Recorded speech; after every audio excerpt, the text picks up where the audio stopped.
수천만 원을 들여 일본에 가서 줄기세포 치료를 받는 사람들이 늘고 있습니다.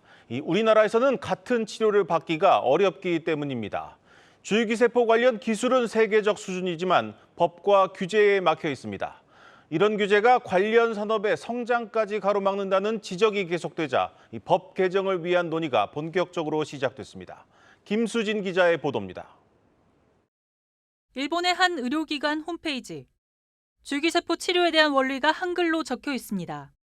한국에서 첨단 재생의료 시술을 받기 어려운 환자에게 일본에 오도록 홍보하는 겁니다. 일본 병원과 연계해 협진이 가능한 국내 병원도 있습니다.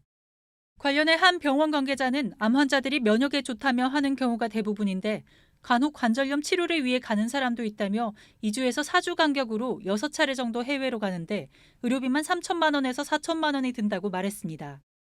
일본은 지난 2013년부터 관련법을 정비해 치료에 제약이 없고 미국과 대만도 각각 2016년, 2018년부터 재생의료 시술이 가능해졌습니다. 국내에서는 지난 2020년 처음으로 관련법이 생겼지만 제약이 많습니다. 치료제가 없거나 희귀, 난치 질환자일 때 연구 목적으로만 시술이 가능합니다.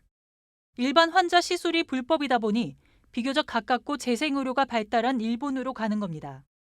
이렇게 제약이 많은 이유는 입법 당시 바이오 업계 이익만을 대변한 게 아니냐고 반발한 시민단체와 정치계 입김이 강하게 작용해서입니다. 하지만 연구 자체에 대한 규제도 촘촘해 연구자 입장에서는 이대로라면 국내에선 재생의료 발전이 어렵다는 이야기도 나옵니다.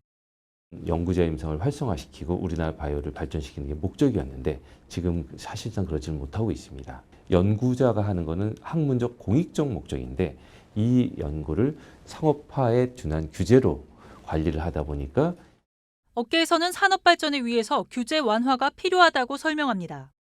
생산에 대한 것들을 좀 더 명확하게 규정할 필요가 있고 안전성과 유효성에 대한 부분을 어떻게 우리가 규제적인 측면에서 접근할 것인가 단계적인 수순을 거쳐서 또 의견을 수렴을 통해서 개정해 나가는 것이 중요할 것이라고 생각이 됩니다. 최근 국회에서는 과도한 규제를 없애자는 의도의 첨생법 개정안이 발의됐지만 아직 계류 중입니다. 한국경제TV 김수진입니다.